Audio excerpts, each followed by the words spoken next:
My favorite time of the week, Wednesday, 11 a.m. Pacific time, here on the roadblock removal for speakers and coaches.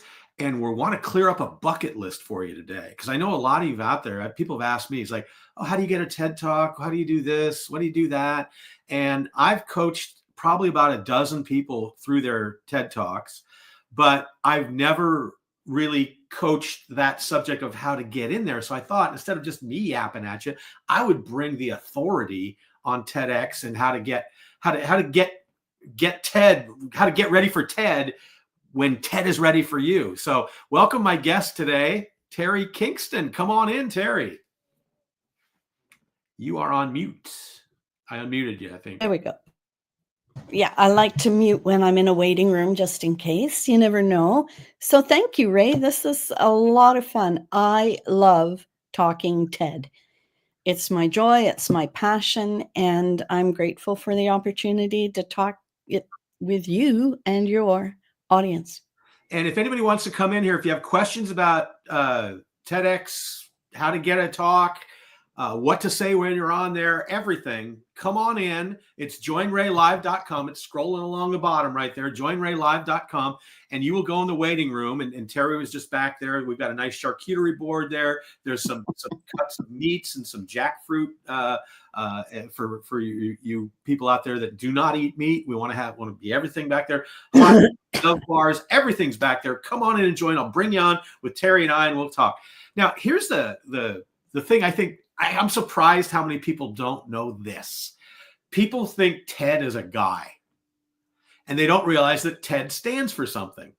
So, Teri, tell us about that. It's interesting. I've even had to talk to my book publisher about this at some point because they kept spelling it capital T, small e, small d, capital X. And it's not that. TED is actually an acronym. Capital T, technology, capital E, entertainment, and capital or education. Some people say both. I think TED says entertainment, and D is for design. So it's always 3 capital letters. And then the small X is the local TEDx events that started showing up when the internet got hot back in the early 2000s. I fell to that myself, spelling it like TEDx. Mm-hmm. It's TEDx. Yeah. And what do you think? Because there's so many people that want one of these talks, and so many great speakers never get one. And what do you think the problem is? What's the biggest obstacles that people face and to get their own TED Talk? There's not just one. There's quite a few.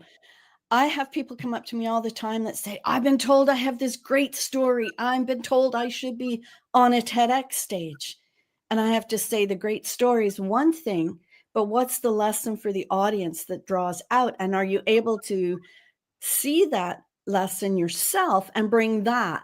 The biggest obstacle is the application process. Mm-hmm. If you're lucky enough that you know the TEDx organizers in your local town, or they've seen you somewhere and they want you on their stage, almost every event I've worked at, and I've been working at them since 2015, there's usually a handful or 2 speaking slots that are handpicked, curated by the event organizers. So there may be 6, 7, up to 10 speaking slots in a TEDx event.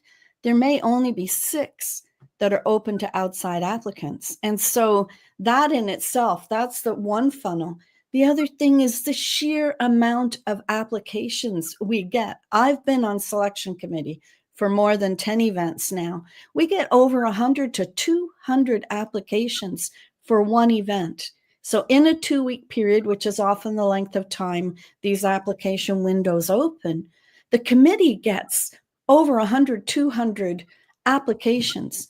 It comes to us on a spreadsheet, an Excel spreadsheet with tiny little columns that we have to blow up and blow out, so that we can see what you, the speaker, wants us to know. So we say yes to you. And I have to tell you, it has broken my heart over and over and over again when I see some people I know who have really great ideas, who could be really good speakers, and their idea doesn't make it through the selection process because they've gone over the word count, or they haven't spoken to what the theme is, or they seem to have no idea what this X local event is asking for. And you can tell the people that apply to 10, 20, 30 different events with the same application, big no. So there are many little things. It's so much easier to get in the no pile in an application process than it is to get your yes. Yeah, like I'm really big about removing roadblocks. And so you want to remove the roadblocks from getting into it rather than trying to sell people on what you're going to do, what your brilliance is. And I know somebody who is sitting backstage right now. Copy, do you want to come on? Give me a wave if you want to come on. Ask a question. Okay, come in. We'll get you on in just a second here. One of the things that I've noticed is that the sheer volume of information that they ask on the application. Mm-hmm. And I read your book. It's a fabulous book. And again, the title, I don't want to get a word wrong. What's the title of the book? The title is what we were just talking about. Get ready for TED when TED is ready for you. If you have a 2-week application period and you're trying to figure out everything that goes into a TEDx application, plus a demo video that they're now almost always asking for, it's so much easier if you've done the groundwork on that, got a template for an application, and then you're able to tailor it to specific events as they come up. And another thing I will tell you, because essentially what you're doing is you're selling your idea, and people don't buy things from complete strangers. Mm-hmm. They buy things from their friends. So if at all possible, if you can somehow connect to someone who's making the selection so they get to know you and they get to like you and trust you, that is a better way in, because they root for their friends. And if they don't know who you are, yeah, they want to be fair and everything like that. But if I knew somebody, then it's actually easier to get one of those curated slots too. That's a whole different topic. Yes and no. And someone else asked me that today. Someone I was helping with an application process last week. That is a common piece of advice. Like, reach out to the organizing team, find the person on the TEDx events page that is the organizer, send them a message on LinkedIn. Yes and no. Again, when you think about it, these committees have hundreds of people.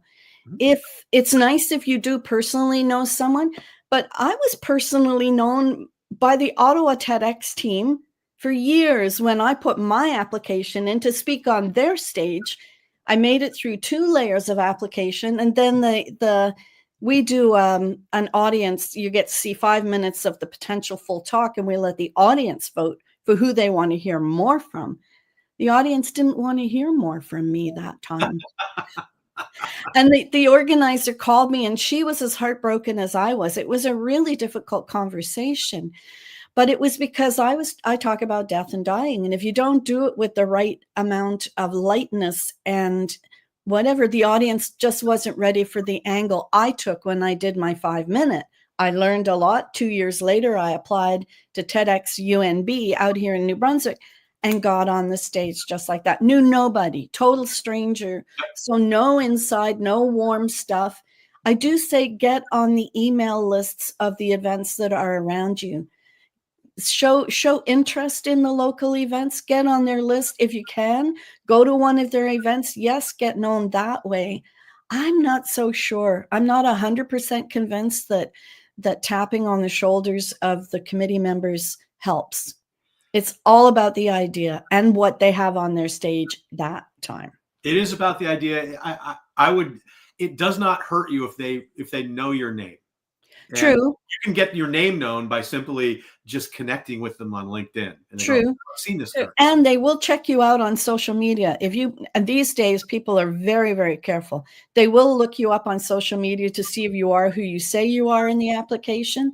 And so the teams have gotten very good at that sort of level of social media screening to make sure that they're not going to, go through an entire process, give you a spot that might have been a better fit for someone else. It's a tricky process. It is. And every single TEDx is different. Yep, absolutely. It's the beauty and the frustration. I used to have hair before I started thinking about going on TEDx. Well, mine used to be not gray. There we go. We've got somebody backstage right now. We've also got a question in the chat that I'll put up after we talk to Copy here. But Copy Green, I know she has a TEDx talk inside of her because we've talked about that. Hi, Copy. Good to see you. Good to see you. What do you got? Very nice to meet you. Hi.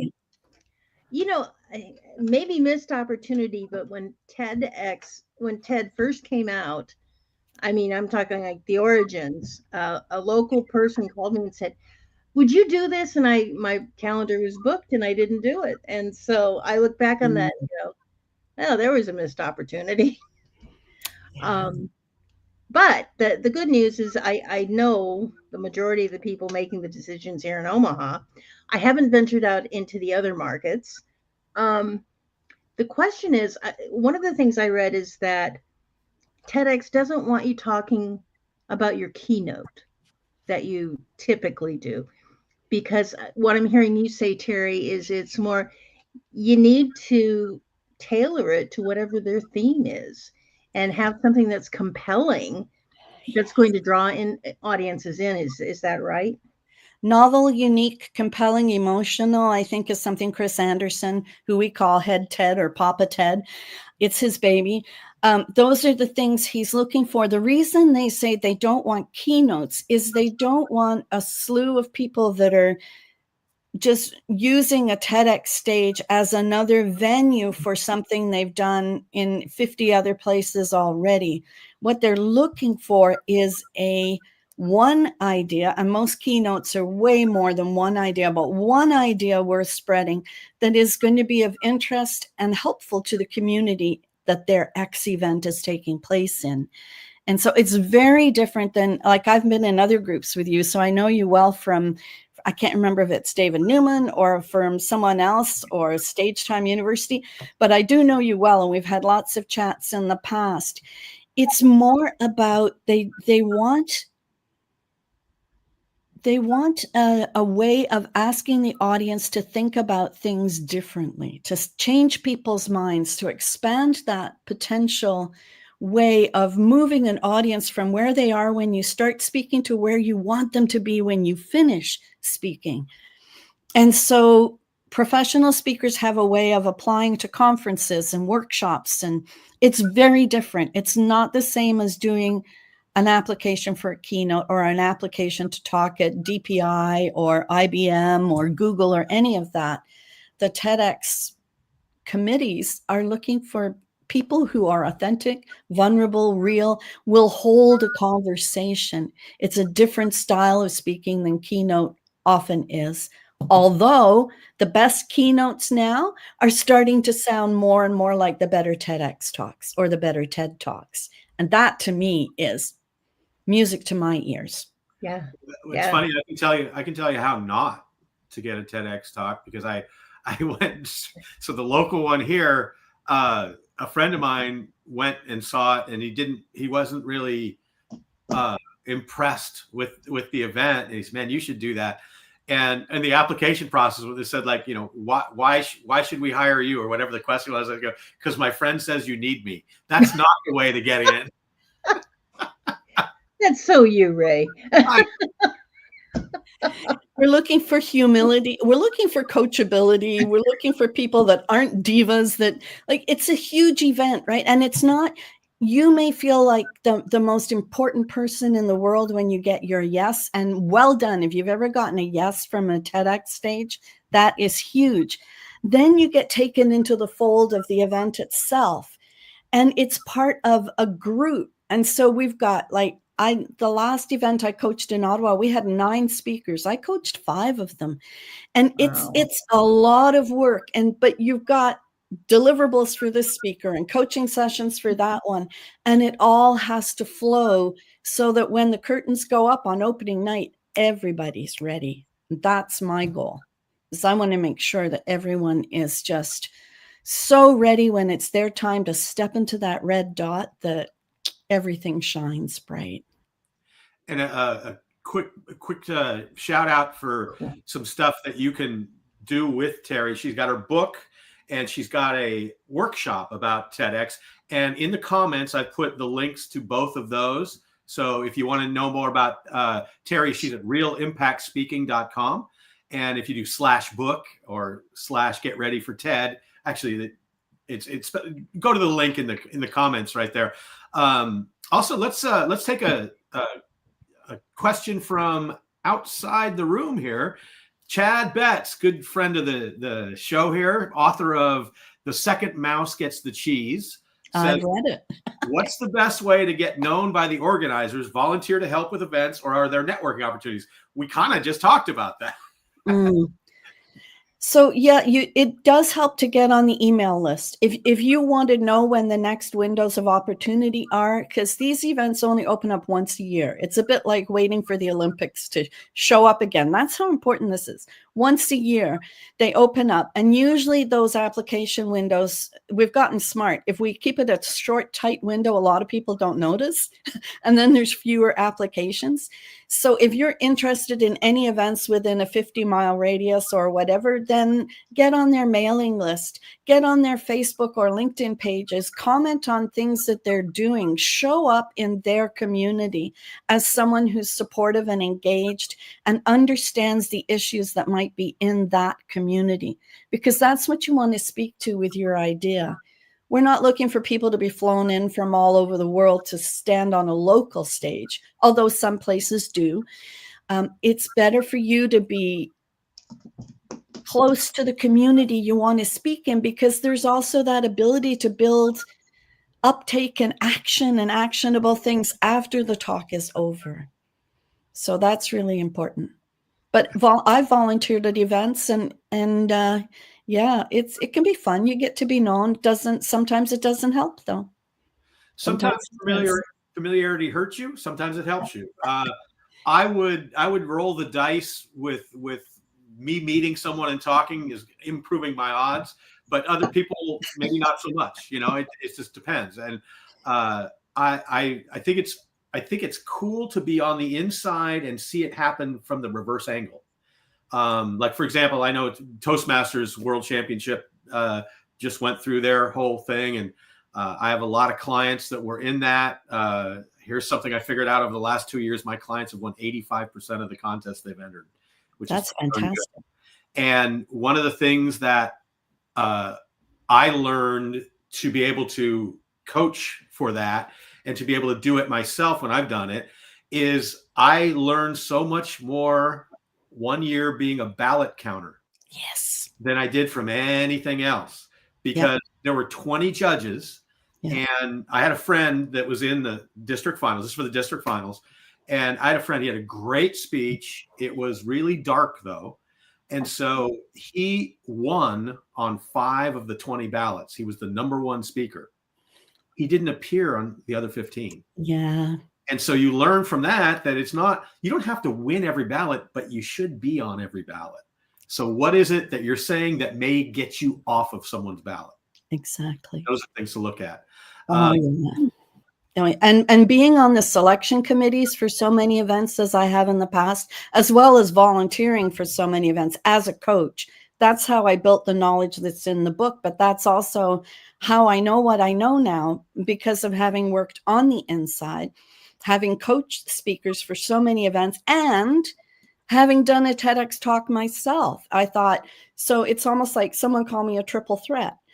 It's the same with Toastmasters. I've been everything on every level of every contest in Toastmasters. And I call myself a 21-year overnight sensation, because I started competing in 2002, finally won the international speech contest at the district out here in Atlantic Canada, Maine, Vermont, and New Hampshire in May of this year. 21 years. But I learned by learning from other champions. As Ray knows, I'm part of Stage Time University for a long time. I've learned from Michael Davis for years and years, but also the former world champions. If I want to get somewhere, whether it's a business goal or a speaking goal, I'm going to go to someone 2 or 3 or 4 higher levels than me to learn from them so I can do what I need to do. And to me, that's the biggest, most helpful thing. And the best thing out there for people that are thinking about doing a TED Talk is Teri's rough seas in her life over the last 20 years will create your smooth sailing to get a faster, easier entry into the TEDx process. So people who take advantage of that, sometimes when I speak, the first thing I'll say is, does anybody in here know someone that got successful all by themselves? I'll raise my hand and go, okay, I'll wait. And no hand ever goes up because it never happens.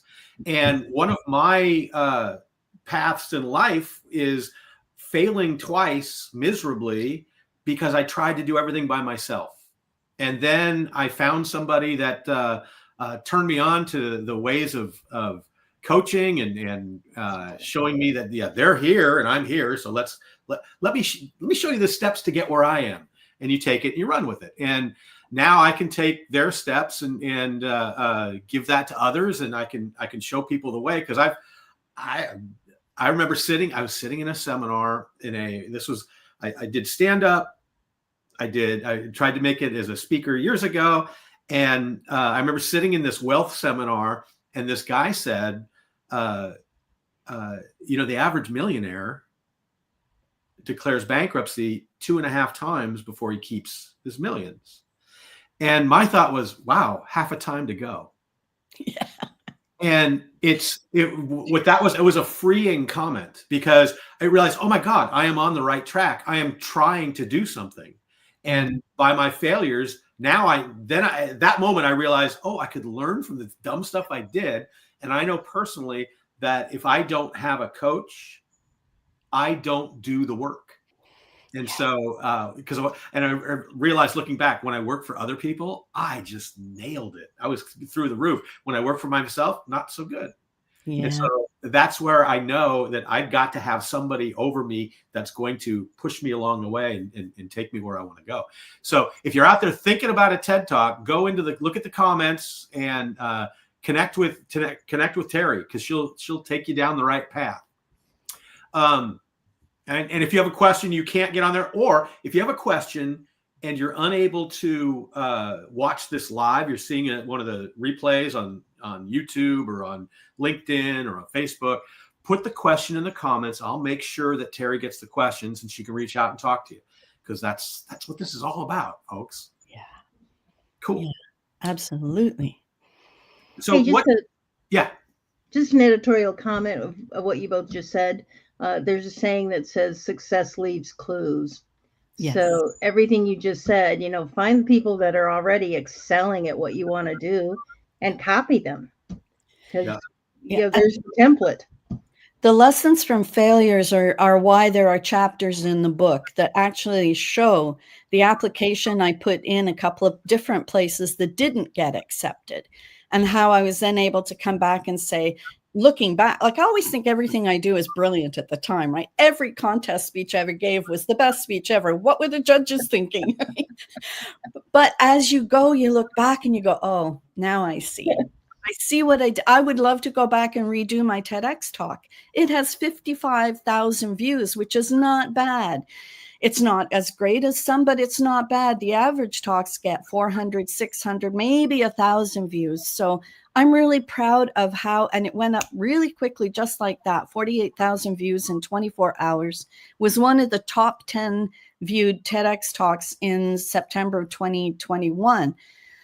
And the only reason I'm saying that is because I would go back in and do that talk again if I could, because I go in and I watch it and I see all the flaws and I see where I was losing my train of thought. Somebody's cell phone went off in the middle of my talk. It was ringing in the auditorium. They actually cut that out of the video that went to the TEDx YouTube channel. I wish they'd left it in, because I burst out laughing, and I'm talking about my dead husband, and I'm saying, that's Harry. Like, he's calling to check in on me and say, you got this, girl. I've got your back, But the times when I failed at the applications, I was working with a client just this past week. One of the authors in the book author group I'm in right now, the publishing company that did my book, Lucky Book Publishing, we have an authors group that meets every Monday. A couple of weeks ago, I said to them, authors, you already have an idea in your book. You've done all that work to bring that to life in your book. it's going to be really easy to choose the one golden kernel, the one idea worth spreading out of that book and create a TEDx application. What do you think? So for the past 2 weeks, I've been meeting with them in small groups or individually. We're going through a PowerPoint that's kind of a synopsis of the book. So it's almost like me coaching through the book live. And then we took an actual application. And so the last time I did this was back in 2019. I had 10 people take this TEDx intensive. 6 people I thought were ready by the time we finished the 2 hours, to put an application in. Only 3 of them decided they could apply. All 3 of them got it. So to me, that's pretty good. Out of this group of 7, 2 managed to put it in by the deadline of Friday of last week. We'll see. So, but working with authors, it's like ready-made idea factory, right? They've got it all in there. And it's just a question of me. I call myself an English to TED translator because that's what they need is, what does the TED world really look like? What does the TED world really want to hear from you when you're applying? And then how can you bring your idea into their language and have a committee go, oh yeah, we got to get Capis on our stage. We got to get Ray back on the TEDx stage, whatever you want. Right. Yeah. And there's lots of people out there with multiple TEDx talks. All of us, I believe, and authors, especially that, we're idea factories and we're storytelling machines if we understand. Now, one of the things that kind of brings up is something, because I just spoke at a Northern California Writers Conference. And most authors, when they sell their book, the number of books they sell on average is about 250 now. It was 500 2 years ago. Now it's down to 250. Mm-hmm. And to prove a point, what I did is I asked one person in the room, I go, tell me what your book's about.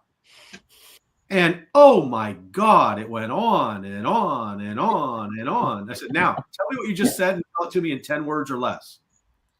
And and this is something that we're both been in stage time, but they'll talk about a speech. What do you want the audience to do, think, or feel after they give the speech?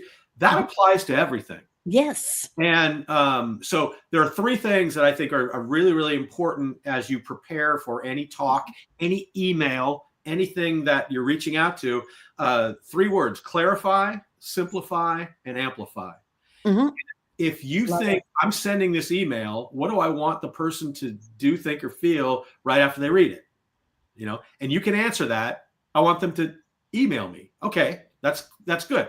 So there it is. Now, the simplify part, take the 8 words you were about to tell me and turn it into 3. Mm-hmm. Right? Because that we have so much fluff and we don't, it's okay to take a stand when you speak. Yeah. I think, but no.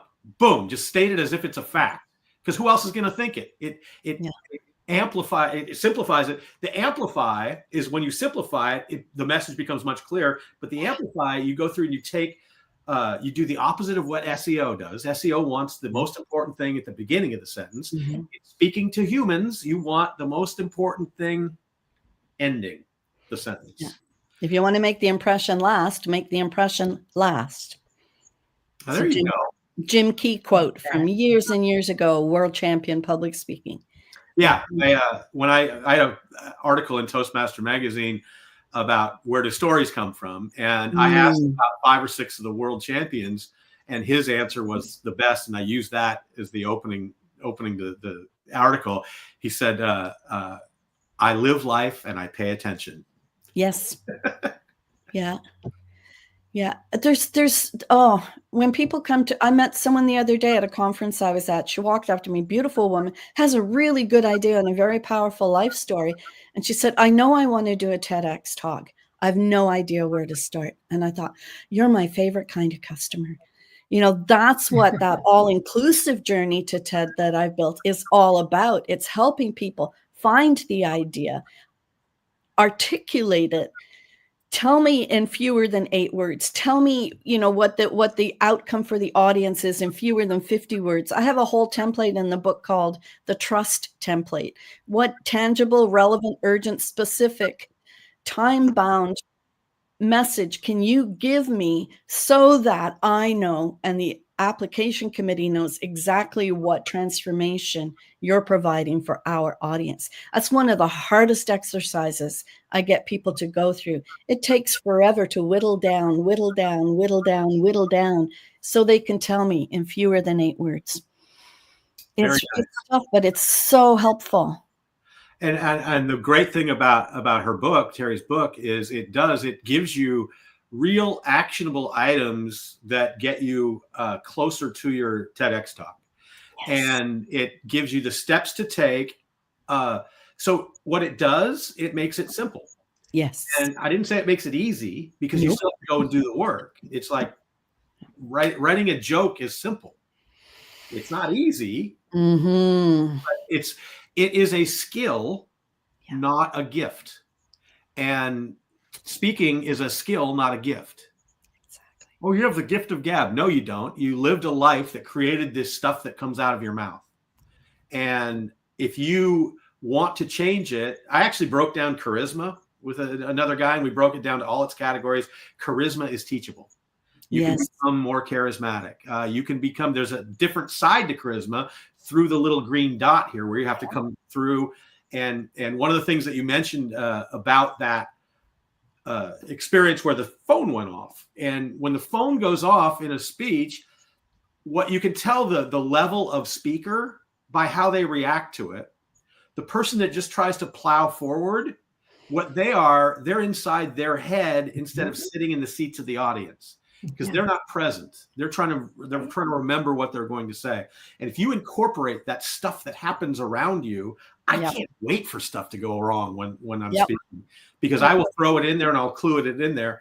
I was speaking at an event right after Valentine's Day, and they still had hearts up on the wall behind me.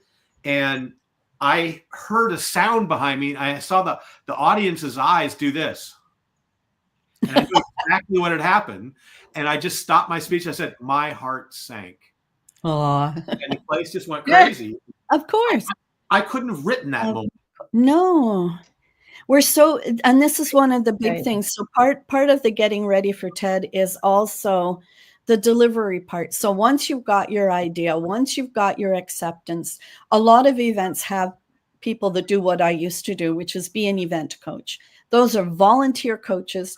We work our butts off if you're lucky and you get a really good event coach. I spent 20, 30, 40 hours with each one of my speakers when I was coaching, from their yes to the red dot moment.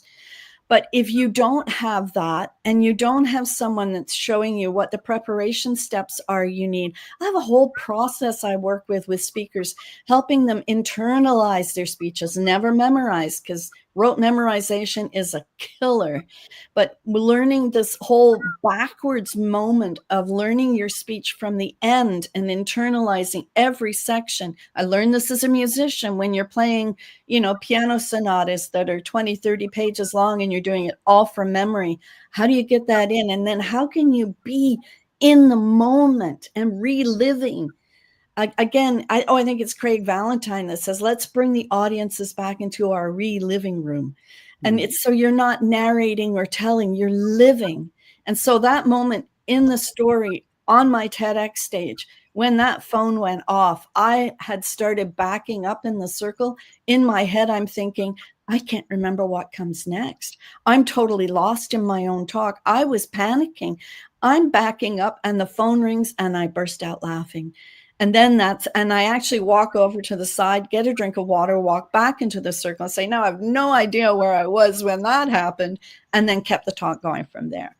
But that's years and years of Toastmaster practice, of impromptu speaking, of being a stage actor. I've been in theater productions over the years, and these are the things that get you through the hard stuff. Now I just have to learn how to be funnier on stage. So.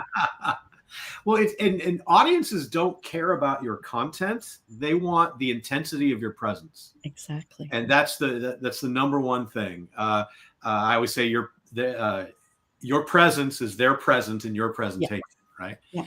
And that comes just from being with them and having them live the same experience that you are. You need to know what your audience is thinking every second that you're on stage. And here's my killer thing that just drives me crazy. The worst part of a presentation is your most vulnerable part because the audience doesn't trust you yet. So it's the start. Yeah. And how do you not know what your audience is thinking? You say, "Good morning. How are you today? Wow, it's a wonderful day. I love the weather here." Oh, God. Or if they're like, "How's everybody doing?" "Oh, that's not good enough." "Well, you aren't either for me to listen. So I'm going to check out while you're speaking." You need to control. It's like everybody remembers that moment when you're driving along a country road at night and out of nowhere, this bug smashes into your windshield and you jump back a little bit and then you hit the wiper blades and it smears the bug from side to side and that one little wing keeps flapping in the wind, right? Well, you don't know. And I've talked about that. Everybody cringes or they some form of reaction. You don't know what the bug's name is, where it came from, how it got there that day, whether it had a good day or it ended in a bad day for the bug. But you remember the moment the bug hits the windshield. Start with the bug hitting the windshield. Have some impact right away. It doesn't have to be like excited like I am now. It could be a question. It could be a bizarre fact is another great thing to use. I've often started, the platypus has no stomach. I'll wait while you Google it. And people pull out their phones and they'll look it up. Oh, that's right. They don't have stomachs, right? And I just found out this weekend that the original screws were not made to fasten things. They were made to get oil out of olives. And that's where the screw came from. I didn't know that. That's something I didn't know, and I don't think many people do. So that would be another thing that you could use to open. But what is it? Where are you taking the audience? Where you go? I know where they are right now, and that's how you start. Yeah, exactly. You need to know what's in their head so they come into your world. Exactly. There's so much, and it's a skill, as you mentioned earlier, Ray. Like this, it is a skill. Storytelling is a skill. Learning to be an effective storyteller in the workplace to encourage your team, change management, all the kind of vision casting that leaders have to do within the workplace. If you can walk into a meeting like that and start with the story that either shows them where you want them to go instead of just telling them, there's nothing worse than having a leader at the front of a room and you're sitting there and you're thinking, I could have read this in 2 minutes. The federal public service in Canada, we used to use talking points. Right. For when an ADM or a deputy minister was giving a speech, we always had to give them talking points, which they would then read. And to me, that's, when we're read something, our brains hear that information differently than when someone's speaking with us. And that's the other reason I don't encourage my speakers to rote memorize something, because rote memorization makes it sound like you're just reading the speech out loud behind your eyes. It really does not. Look. Yeah, it does not hit our brains the way really good storytelling does, with those vivid short sentences with powerful verbs and adverbs and all the vivid imagery that just gets your brain going like crazy. That's where the storytelling comes in. It is a skill, though. And you practice. You get in great groups and you go to great places like Stage Time University or Storytelling Boot Camp and all those things to learn how to be a better storyteller, because that is the real key to any public speaking, TED Stage or anywhere else. And Darren LaCroix, we will send you a bill for the publicity. Yes, we will. Funny story about Craig Ballantyne. I was the district governor for Nebraska, and we had him speak at the regional conference. And as part of it, he was doing a hot seat with speakers. And so, of course, since I happen to be close, he says, "Copy, come on up here. Let's do your speech." And I thought, oh, okay, fine. And the funniest part of it is that I don't do scripts. I have the outline in my head. I know the stories I'm going to pull. And it was funny because Craig's methodology was to stop you in the middle of the speech, correct, and then have you do it again.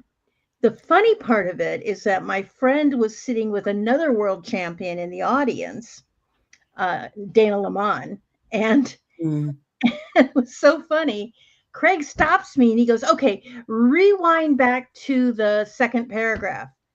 And I looked at him. And my girlfriend looked at Dana and she says, what Craig doesn't understand is she has no idea what the second paragraph was. Yeah. But it's, one of the things that I've said to people is that I can't not be authentic. Mm-hmm. I know that about you for true. Yeah. So that's where it was. But it was a funny moment because Craig kind of looked at me like, what? Well, he's also used to coaching people when they're in the process of the World Championship of Public Speaking. Right. And then that's the only time I have a really set script, because I can talk extemporaneously till the cows come home. But for a contest, and you want to make every word count, you really do. The contest speech I gave in May, I could probably do it here right now, and I would still remember every word, because it just meant so much to me. The stories that I chose and how my family learned to cope with grief when mom died, all that sort of stuff. But yeah, Craig, I've been coached by Craig for years. He was a frequent person that came to our conferences in District 61 over the years. All of the champions did at some point. And I got to be their aide de camp a lot of times. I didn't like to call myself their escort because that just didn't sound right. But I got to be the person that kept them company all through our conferences. And do you ever learn a lot when you hang out with champions? Yeah, I did that with Lance Armstrong when he came to. Yeah. Oh, Lance is awesome. The master at making a story out of nothing, right? That was his thing he did at the dinner before. Yeah. Let's go back to TEDx talk rather than reminiscing about past world champions. And what are some things that you think are totally overlooked? Because people come and people will ask you what's the topic? What's a hot topic, right? And it's never really the hot topic. It's your spin on whatever it is that you want the world to know. What are things that generally TEDx groups look for? What are things that are red flags to them? Yeah, there's a lot to draw from in that question, Ray. They mostly what we're not looking for is for any speaker to come and regurgitate bits and pieces of wisdom that's already out there, like Chicken Soup for the Soul or motivational speakers, where they've sort of, and this happens with a lot of keynote speakers, they'll take wisdom from here, and there, and then stand and deliver it as if it is part of them. I'm not saying they're inauthentic. What we're really looking for is what unique moment in your own life, like what transformational moment. Matthew Dix has a great phrase where he said, we all have a 5-second moment. He's the guy that does the Story Worthy and the Moth Slam, things like that. But he has this 5-second thing. And he said, if you look back through the timeline of your life, you will find 5 seconds. And you were one thing before that 5-second hit and somebody else or something else completely different after. For me, it was the sitting in the doctor's office when my second chance husband, my was supposed to be my golden year companion, when we sat there and he got the diagnosis of the disease that eventually killed him. That 5-second dropping into our whole future timeline changed who I was then. It changed how I was able to continue working in the federal government. I quit because I couldn't stand the pressure of him dying and me working. And so those stories, and again, Chris Anderson makes this really, really clear. It can't be the story. It can't be that you did this and you did that and you climbed this mountain and you did this, unless it has something that the audience can see themselves in. And so, and we have a saying, in all the work I do is like, find the guru in your story. It's not necessarily you. You are the person taking the journey, but there's usually a teacher, usually an outside wisdom.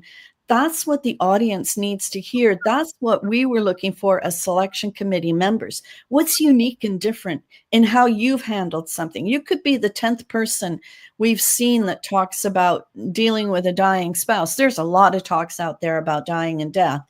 But what was my approach to it was my unique experience. And so that's what we're looking for. Be authentic, be real, be vulnerable, but don't be a parrot, and don't be a magpie that collects bits and pieces everywhere and brings it to us and says, this is my gold, because we will see it's fool's gold.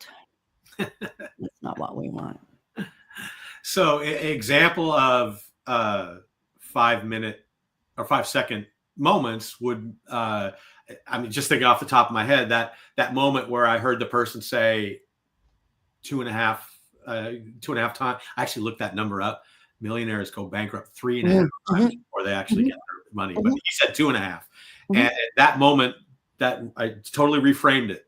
And I think that ability to reframe that might be a topic in and of itself, is how to do that. Because that's something that I used to be real negative. Now I'm super positive. And there are ways that I did that. And it's all, I didn't read anything. I just went through life and tried to fix it, which I could have read stuff and it would have shortened my learning. Yeah. Well, a lot of people think it has to be about a new idea. And for some in the technology world, like the new inventions, the new electric car battery or a faster battery, we've had talks like that at TEDx Canada. Essentially, there are really no new ideas anywhere now, right? But your unique take on, or you can take and this is from Chris's book, you can take an existing paradigm and reframe it, or you can show us a new paradigm that we haven't thought about, or a different way of looking at something that everybody's looked at this way all their life. You know, you really want that kind of big dog head tilt that says, oh, I hadn't thought of it that way before. You know, that it's that we're looking for. People are tired of the same old, but we're not looking for gimmicks or hot topics or, you know, Google top 10, whatever. It's one thing I do ask everyone that we work with is put your potential topic in TED.com in the search bar, a couple of keywords from what you want to talk about, and see, are there hundreds of other speakers that have already spoken about it? It may have already been covered extensively. Or is there 1 or 2 speeches that are out there on your topic? It may be that it doesn't have enough traction. And who knows? And the one other thing I really want to make sure I say, sometimes we say no to people, not because they don't have a great idea, not because the application isn't great and shows everything we want, but maybe somebody spoke on that exact or very similar topic in the previous year's TEDx for that particular event, or they're curating an event of different speakers for an entire day. And so there's a list. Is it about education? Is it social science? Is it medical? Is it this? If all of them come in and everybody wants to talk on the same topic, your topic might get not chosen because they have others that are already speaking on that. So we try to say it's not personal sometimes. Sometimes it's because it's not a good application and you've missed a lot of points along the way. But sometimes really, really good ideas. And then we'll sometimes reach out and say, don't have room on the stage this year. Please apply again next year. And that's happened. I think the simplest one that we may have talked about earlier, but I just want to hit home for people is, if you don't line up with their overall theme, why are you applying? You know, exactly. It's like education. Okay, I'll talk about humor. You know, you could talk about humor in education, but they don't necessarily line up like that. How does your topic fit into their theme? And it's got to line up. You got to, and you may have to explain the angle that it does to do that. But you make it easy for them to fall in love with you, basically. So TEDx UNB was just after I moved to St. Andrews, New Brunswick in July of 2021. I applied as I was leaving Ontario. Moving truck was in the driveway and I saw the application. Their theme was the essence of humanity. I talk about dying and death and our relationship with it. Is there anything where we're more human than when we're in the process of dying ourselves or saying goodbye to a loved one who is? And so that theme fit my idea perfectly. And that's what they said to me in the application process when we did the interview after. They said, we knew you knew what you were doing in a TED environment. So that was a big check mark. This was a student university. Mm. And so they said, we were comfortable choosing you because we knew you knew what TED is all about. English to TED translator, right? And then the second thing was I eventually called my talk, Can We Live Better by Talking About Dying? That fit in beautifully with the essence of humanity. And so that's what really worked for me. And also one of the great things about that title, it's something that when I teach people, when you speak, if you're trying to add some more curiosity, relevance, and specificity are three things that get you listening to. And one thing that builds it really well is the I call it opposite attract. Mm-hmm. Can we live well talking about dying? You know? Exactly. And so those are very, very resonant with people. They Yes. hear them. They see that contrast is very, very attractive within a speech. And so it's a title. And by the way, it's the title that gets you the clicks on YouTube. When people start looking at whether they want to watch your talk or not, it's the title that grabs them first. They may get in and then decide, oh, I'm not really interested. Or did she ever answer the question? One person didn't think I had. I think I do, but it could have been better. But it's the title that started those YouTube tumblers rolling and rolling because, and it was another coach of mine that helped me with that title, Can We Live Better by Talking About Dying? One of the it's not a knock, it's actually a plus. My little things that people call me, some of my clients call me, one of my clients calls me the human fortune cookie, because I will create stuff that is very attractive and I'll do it in short letters. I'm like a natural headline writer. One of our people online, Sarah Ivy, says this is a totally awesome presentation. Thank you, Sarah. She just got back in the country from over in Africa. So and a great contest speaker herself. She's done very, very well in the international speech contest. So it's lovely to see you here, Sarah. One other thing I would like to say, and now it may have just left my brain, so maybe we'll just park that for another time. Well, Sarah is the current District 101 champion for the international speech contest, and I know that because I coach her. So wonderful! Oh, she was brilliant. Cappy, yeah. Copy. Would you have a couple of different topics in your basket, or would you focus on what you're really passionate about? I think to get your first application, to get your first yes, I would focus on one idea. I don't even call it a topic because a topic is different to an idea. So one idea that you are going to come at from all sorts of different angles, learn how to amplify it, choose the stories that would support it, find the humor, find the whole presentation, and try that a number of times with different X's around you. And then if that's just not resonating with anybody, go back to the well and draw another fresh bucket of ideas out of the well. But yeah, I wouldn't, it will splinter the focus that you have to how to grow that idea to be the most beautiful, shiny thing it could be. Perfect. Thank you. Yeah. And so to wrap this up, to give everybody kind of a, where can you get a hold of Teri? I've put it in there, realimpactspeaking.com. If you are looking to apply for a TEDx or want to get a TEDx, go see her. She's an expert at what she does. I think she proved that in the last hour or so. And she has books. I've read the book, great book, gives you tangible things to follow to get you on the TEDx page.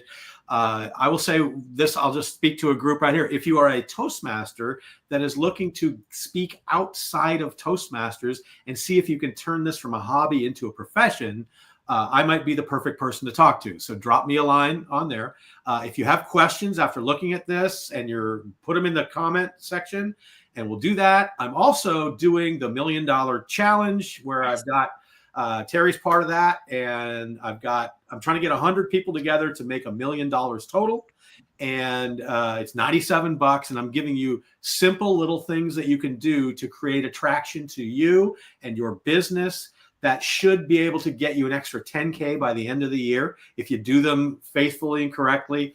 And that's my goal, is to say next year, yeah, I help people. I helped a bunch of people make $1 million.